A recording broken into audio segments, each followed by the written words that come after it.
The Catahoula leopard dog. Louisiana's state dog looks like someone crossed a leopard with a wolf and then gave it glass eyes. The Catahoula leopard dog is America's only native dog breed, and its origin story is still debated. Most researchers think it's a mix of Native American dogs that were already here when Europeans arrived, combined with Spanish war dogs and French hounds brought over during colonization. What's wild is that nobody really knows for sure. The result is a dog that doesn't look like it should exist. These dogs have a merle coat pattern that creates leopard-like spots in combinations of blue, red, black, and gray. And here's where it gets even stranger. A huge percentage of them have heterochromia, which means each eye is a different color. We're talking bright blue paired with amber, or one glass-colored eye next to a brown one. They also have webbed feet. Seriously, this adaptation evolved because they were bred to hunt wild boar in the swamps and bayous of Louisiana, so they needed to swim efficiently while tracking dangerous game. These aren't lap dogs, they're catch dogs with an insane prey drive and work ethic. If you're not using a Catahoula for hunting, herding, or some kind of demanding job, you're going to have a destructive, miserable dog on your hands. The Coydog. If you think wolf dogs are controversial, Coydogs take it to another level of unpredictability. This is a coyote-dog hybrid, and they're actually pretty rare, despite coyotes and domestic dogs being closely related enough to breed. The reason they're uncommon comes down to timing. Coyotes have a very specific breeding season in late winter, while domestic dogs can breed year-round. So most Coydog puppies are born in the wild during spring, and they inherit their coyote parents' seasonal breeding cycle, which makes them less likely to reproduce successfully with dogs again. When Coydogs do exist, they're a nightmare to manage. They inherit the coyote's wariness of humans, which means even if raised from birth by people, they never fully trust anyone. Their howling is distinctive, somewhere between a dog's bark and a coyote's yip howl, and they'll do it constantly. These animals have survival instincts that domestic dogs bred out thousands of years ago. They're more likely to hunt and kill small animals, more prone to running away and never coming back, and they can be aggressive in ways that are completely unpredictable. Most states don't have specific laws about coy dogs because they're so rare, but experts agree they don't make pets. They're semi-feral at best. The Pomsky. The Pomsky is what happens when the internet decides breeding ethics don't matter as long as something looks cute. This is a Pomeranian and Siberian Husky mix, which sounds insane because it is. A Pomeranian weighs maybe 7 pounds. A Husky weighs 45 to 60 pounds. You can't breed these dogs naturally. It requires artificial insemination with the Husky as the mother, because if you tried it the other way around, the Pomeranian would die. And even then, it's risky. The puppies are unpredictable in size, temperament, and appearance. You might get a 20-pound fluff ball, or you might get a 40-pound dog that looks nothing like the photos you saw on Instagram. Temperament is a total lottery. Pomeranians are often yappy, anxious, and territorial. Huskies are high-energy, stubborn escape artists that need hours of exercise daily. Combine those traits randomly, and you've got a dog that might be a nervous wreck with the endurance of a sled dog. The grooming requirements are ridiculous because both parent breeds have thick double coats. But here's what really matters. This breed only exists because people saw cute photos online, and breeders realized they could charge $3,000 for a designer dog. The Pomsky isn't solving any problems or improving any breed. It's pure aesthetics with zero regard for the health or well-being of the dogs involved. The Wolfdog. Now we're talking about the most extreme dog hybrid you can legally own in some places. The Wolfdog is exactly what it sounds like. A gray wolf bred with a domestic dog, usually a German Shepherd, Alaskan Malamute, or Siberian Husky. These animals can weigh up to 150 pounds and retain many of the behavioral traits that wolves never lost. They have an insane prey drive. They're incredible escape artists that can jump 8-foot fences or dig under barriers, and they operate on pack mentality, which means they're constantly testing boundaries to establish dominance. Wolf dogs are illegal in many states and restricted in others, and for good reason. They're not domesticated. Even wolf dogs that are several generations removed from a pure wolf ancestor still exhibit wild behaviors. They're more likely to be aggressive towards strangers. They can't be reliably trained the way domestic dogs can, and their bite force is significantly stronger than a typical dog's. When a wolf dog bites, it's using jaw strength that evolved to take down elk and deer. These animals need massive amounts of space, specialized diets that include raw meat, and owners who understand wolf behavior. Most people who get a wolf dog puppy because it looks cool end up surrendering it to a sanctuary within a year because they can't handle it. And here's the thing. Sanctuaries are full because so many people make this mistake. If you're not prepared to essentially own a wild animal, don't get a wolf dog. By the way, if you're finding these hybrid breeds as wild as I am, I post videos like this regularly about animals that seem too bizarre to be real. I'd appreciate it if you subscribed. Thanks. The labradoodle. The labradoodle is the hybrid that launched 1,000 designer dog breeds, and its creator deeply regrets it. In the 1980s, Wally Conran was breeding dogs for the Royal Guide Dog Association of Australia. He was trying to create a guide dog for a blind woman whose husband had severe allergies. So he crossed a Labrador retriever with a standard poodle, hoping to get a dog with the Labrador's temperament and the poodle's hypoallergenic coat. He called it a labradoodle. The problem, it didn't work consistently. Some labradoodles have the poodle's curly, low-shedding coat. Others have the Labrador's straight, heavy shedding coat. There's no way to predict it. Temperament is equally unpredictable. You might get a calm, trainable dog, or you might get a hyperactive, anxious mess. Conran has gone on record multiple times saying he created a Frankenstein monster and that he opened Pandora's box, because after the labradoodle became popular, breeders started crossing poodles with everything.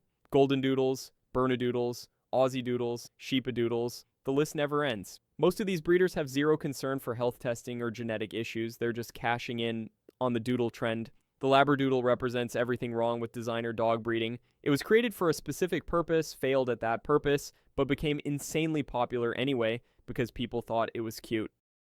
The Czechoslovakian Wolfdog. While most wolf dogs are backyard breeding accidents, the Czechoslovakian Wolfdog was a deliberate military experiment. In 1955, the Czechoslovakian army started breeding German shepherds with Carpathian wolves to create a superior working dog. They wanted an animal with the trainability of a German shepherd and the strength, endurance, and sensory capabilities of a wolf. After decades of selective breeding, they succeeded. The Czechoslovakian Wolfdog became a recognized breed in 1982. These dogs are leaner and more athletic than German shepherds, with yellow or amber eyes, erect triangular ears, and a wolf-like gait. Their endurance is insane. They can track scents for over 100 miles without stopping, and they have better night vision and hearing than standard dogs. But they also retained pack mentality and independence that makes them challenging to own. They bond intensely with their family, but can be aggressive towards strangers. They need an experienced handler who understands wolf behavior, and they require constant mental and physical stimulation. Unlike typical wolf dogs, these are legally recognized in many countries as a distinct breed, but that doesn't mean they're for everyone. They're still used in military and search and rescue operations across Europe, because they excel at jobs that require endurance and tracking in harsh conditions. If you want one as a pet, you better be prepared to treat it like a full-time job. The pitsky. Take a pit bull's strength and stubbornness, add a Siberian husky's energy and vocal nature, and you've got the pitsky. This hybrid combines two breeds that are already notorious for being challenging, and the result is a dog that needs an extremely experienced owner. Pit bulls were originally bred for strength, tenacity, and high pain tolerance. Huskies were bred to run for hours in sub-zero temperatures and basically never get tired. When you mix those traits, you get a dog with endless energy, incredible strength, and a stubborn streak that makes training difficult. Pitskys are escape artists. Huskies are famous for finding ways out of any enclosure, and when you add the pit bull's determination and athleticism, you've got a dog that can jump 6-foot fences, dig under barriers, or literally chew through wooden gates. They're also extremely vocal. Huskies don't just bark, they howl, yodel, and make sounds that seem more like talking. Combine that with a pit bull's protective instincts and you've got a dog that will alert you to everything. These dogs need hours of exercise every day, not a walk around the block. We're talking running, hiking, or intense play sessions. If they don't get enough stimulation, they become destructive. Shelters see a lot of surrendered pitskys because people underestimate how much work they are.